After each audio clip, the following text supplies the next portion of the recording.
No fancy high-end visuals, no fairly simple mechanics to some extent, no intense co-op or multiplayer action, yet this is the best reviewed strategy game on Steam. Why is Against the Storm an absolute winner on Steam with a whopping 95% of positive reviews at the time of me making this video? On the surface, Against the Storm isn't typically a game I would categorize as being a game with a broad appeal, and that may still hold true, but it is quite an unprecedented thing to have such huge positivity for an indie game in a genre with many competitors, with bigger budgets, and yet still come out on top. Against the Storm by Aramite Games is a great example of what I'd call a high-risk game design which brought big rewards to developers, and that also extends into the gameplay. While Steam is filled with city builders, or more accurately settlement builders that follow a similar formula, build buildings for food and goods production, house citizens, etc. I dare say almost 90% of these builders are the same game, except set in a different setting or theme. And this is perhaps something I might touch on in a later video. Why are there so many goddamn city builders? Well, truth may be somewhat related to the fact you can purchase packages that have city builder templates. Again, I'm digressing here. Point is, Against the Storm is none of those games. While at its foundation it's a settlement builder, there's a twist. You see, Against the Storm is one of those survival settlement builders. Yes, think Frostpunk. It's a pretty challenging game where you'll face storms that'll affect your workers. Well, obviously, it's the name.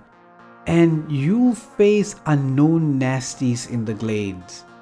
Against the Storm will throw challenges like this at you pretty regularly, keeping your citizens' resolve up, which is the game's own version of happiness, and keeping your impatient queen content, which there is a constant timer which you need to deliver stuff, so you reset that impatience meter a little bit. If this meter gets to the end here, it's game over, at least for this run. You basically choose your own objectives in this game, which is brilliant and keeps it fresh and different from other open-ended city builders. Okay, prediction here. I'm thinking many games coming out in the future will be copying this particular bit. But Against the Storm isn't just like Frostpunk. But what if Frostpunk had a baby with Hades, a roguelike? Everything in the game, from citizens to the buildings you get and the resources surrounding you, are all random. No two games will ever be the same. And failure is not game over. It's easy to restart and try it all over again. There is also cornerstones the Queen offers that adds a modifier to your game, which oftentimes gives something good for something not so good. But no, that's not all. Against the Storm is actually like when Frostpunk had a menage a trois with Hades and something like Valheim. Because like Valheim, one of the fundamental things that makes Against the Storm different from almost every single city builder is the emphasis on map exploration. You try to squeeze as much space from the starting zone, building houses and production buildings, but venture forth to uncover the hidden mysteries of the forest. What's beautiful is how the entire system pushes this high risk, high reward philosophy, which I mentioned earlier. The more forest you fell, the more hostile the forest becomes, which also makes your people more nervous and things just become more difficult as the game progresses. But there are some small things you could do to make things a little bit better. I also have to say, Against the Storm has got a pretty unique setting. It's obviously not sunshine and rainbows. There's a dark, brooding theme here, and despite this, it feels cozy to play. There's a certain sense of comfort as we hear the pitter-patter of the rain and your little people made up of different species like beavers, humans, lizards and others go about their tasks. And this is exactly why people love this game. Because it truly does something brave, risky, and I hate to use this word because almost everything is an inspiration of something else, but dare I say it, original even. It's not really that simple of a game. There is a learning curve, but once you've overcome that little bump in the beginning, it's a great game. And figuring out how to fulfill the orders of the queen, brilliant.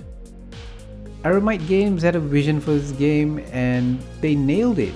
It took them a while in early access, but this is clearly a work that was fueled by passion, not unlike that other huge game in 2023. Aramite Games didn't have directors or shareholders to satisfy, to comfort them that, oh no, don't worry, this will be a success.